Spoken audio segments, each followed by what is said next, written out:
Hi everyone, this is Bhaskar. I'm a variety gamer and a small streamer on YouTube.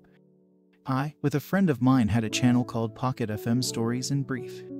But due to copyright strike we no longer have access to it. Like most of us, even I didn't like the ending of the story, Insta Millionaire. So, I have decided to make my own version of the story and share with the world. The story is purely on imagination and have no connection to the ending of Insta Millionaire from Pocket FM. This is my own version and have no affiliation with the company Pocket FM. And the story do not belong to the company. Hope you'll enjoy the story. Thank you. Now, a quick recap from where I'm writing. At this point, Alex with a group of people along with Lewis and Sawyer went to the desert to find the tricolor flower. After they found it, they were ambushed by the Triune, a group of people who called themselves immortals since they lived for hundreds of years, and the werewolves. But by this time, Riley, who always wanted to kill Alex, had already sent many missiles and then a supersonic bomb called the father of all bomb on the valley. All the people near that area were evacuated, but Alex wasn't so lucky. Now here is what happened next. Episode 1, What happened after the big bomb? Alex was heavily injured by the bomb. On the other hand, some of the people from the demon sect, along with Sawyer, had already left that place. But unfortunately for Alex, he was still present at the valley and had to face the bomb alone. The blast was so big that Sawyer and the group who were returning from the same place earlier had seen the effect of the bomb. When Sawyer saw it, he was in a shock. He felt that he needed to help Alex if somehow he was still alive. But before that, the group needed food and water to survive since they have replenished all the food sources during this journey. Lewis, on the other hand, somehow survived the blast because he was the last one to leave the place just before the missiles were fired towards the valley. Even though the whole valley was turned into dust, Alex survived the blast. But there was no sign of the tricolor flower. On the other hand, Sawyer, with little hope, finally arrived at the place from where they started the journey. This is bad, really bad, Sawyer told to himself. I must get to Alex as soon as possible. With those words, he gathered Lewis and 2 people from Demon Sect to go back and find Alex. Lewis also had an urge to find Alex since he felt guilty of running from there and wanted to find Alex. In the midst of dust and broken pieces of the valley, Alex lay down as he was in deep sleep, and the power from tricolor flower had been absorbed by him during the blast. No person could have survived even with divine powers, but because of the flower, Alex survived. After a few days, Sawyer, Lewis, and the 2 people from his sect arrived at the now shattered valley. Sawyer immediately said, "Split up. We need to cover as much ground as we can and keep the devices on. You see anything, report." And thus the search began. They had bought some digging equipments and scanners to find any sign of life in their vehicle.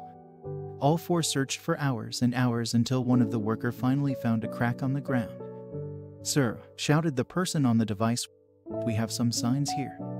Both Sawyer and Lewis and the other person ran to the area, where they found a huge crack on the ground that led to an underground place. They started to work, and with Lewis's new ability he was able to break the hole and make a path to the place. "Well, you've gained some muscles," said Sawyer. "I had some time to bond with the healing water that surrounded the tricolor flower, and some of the power flows through me. Although, it is not that much as the flower itself, but it can break walls and solid rocks," said Lewis. "Okay, guys, let's light this place up," said Sawyer. "I have a strong feeling he's here and not dead. We need to find him as soon as possible." All 4 took some ropes and halogen lights to light up the place, but they didn't need much longer to find Alex, as there was a dim light flowing through Alex's body as he was asleep. The light was bright enough for a place that dark. "Sawyer," Lewis shouted. "There he is." All of them ran to the body. "He's still breathing," said Lewis by checking his pulse and breath. "Let's move quick." All of them brought Alex to the cruiser, and then they rode through the night on the desert. Lewis tried to use his newfound inner power to awake Alex, but with no success. "Is he awake?" Sawyer asked Lewis. "I don't think he'll be awake any sooner," said Lewis. "I've tried to channel my inner power through his body, but nothing's happening. I think he's in a deep sleep, or, in regular words, he might be in coma. His body is still healing, and maybe he absorbed the tricolor flower, which is the only reason he's not shattered into pieces. That explains the dim glow from his body," said Sawyer. After a day, all 4 of them reached the Woodside Clinic. There, Sophie, Kendall, Marianne, Celeste all were so happy to see that Alex was alive. Make room and put Alex into the CT scan, shouted Sophie. I want to see if there is any internal damage to the brain. Meanwhile, the news of Alex being alive spread to different people, and one of them was Debbie. She was so busy with the virtual real estate business that she had so little time to meet Alex. Also, Alex was always busy with his own work, so she never tried to make things more complicated. Why? Why this happens to me every time? She thought to herself. All I wanted was to live a happy life with Alex and be a good wife. This time I'll not let him go. I'll make time and stay with him. I don't need anything else. As the news spread, Joseph and Debbie along with Rufus went to see Alex. As Debbie entered, she was surprised to see the clinic full of people. All these people are here for Alex. She wondered. I hope I'm not the last one to visit him. As they entered the clinic, Celeste greeted Debbie and took straight to him. Alex was still unconscious and he showed not much brain activity. He was kept in a big room with full of medical equipment all over his body and a monitor that tracks his brain activity. Sophie explained. He needs anything that can make him feel better. He may hear you and feel you, but he is unconscious. He needs brain activity, and for that tell him any story, any funny jokes, motivate him, or even physical touch that can make his brain regain his spark. Debbie, being the emotional one, burst out into tears as she could no longer hold her tears. Celeste and Rufus tried to comfort her. Marianne, on the other hand, had now finally seen Debbie.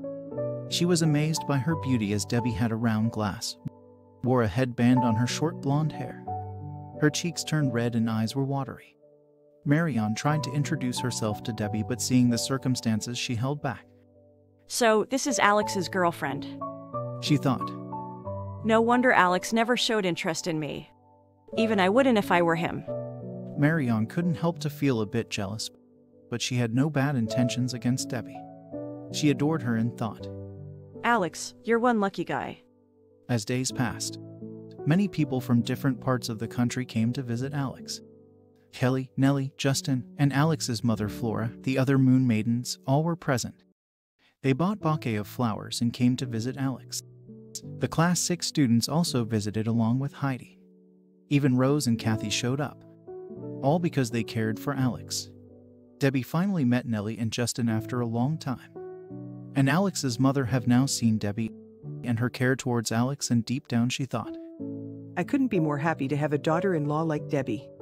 She cares so much of my son. I'm a proud mother and can happily die someday knowing my son will be in good hands. As she was thinking this, a voice from near called her, Mrs. Ambrose. As Flora looked back to the entrance of the room, she couldn't see who had called her. At this point, every now and then new people arrived to see Alex, and the clinic had more visitors than patients. She then looked again, and finally she was surprised to see Ken Stokes. He had risked everything to see Alex. Mrs. Ambrose, I'm sorry it took me this long to visit. You know the family rules. I tried to sneak out earlier, but was busy. I'm here to see Alex. He may not be an Ambrose, but that doesn't change the fact that he saved me twice and I'm always in his debt. Oh, Ken. It's all right. You're here now and that's all matters. No word should get to the family about our meeting here. Remember that, Ken. Not even my husband should know about this. I don't want him to know about Alex's state. It's all right, ma'am. I'm here as a friend, and not a single word about our meeting Alex will go past this room. As all this was happening, in the far end of the room, a man with disguised face was watching. He also came here to see the rumors of Alex. He noted down everything and went back to his boss. He informed to his boss, Sir, as you suspected, the news was true. Alex is still alive and he have no scratch on his body. But he is still unconscious and there is little to no brain activity. So, he still lives. Riley smirked. After all these trouble and he still lives. Who is he? More importantly, what is he?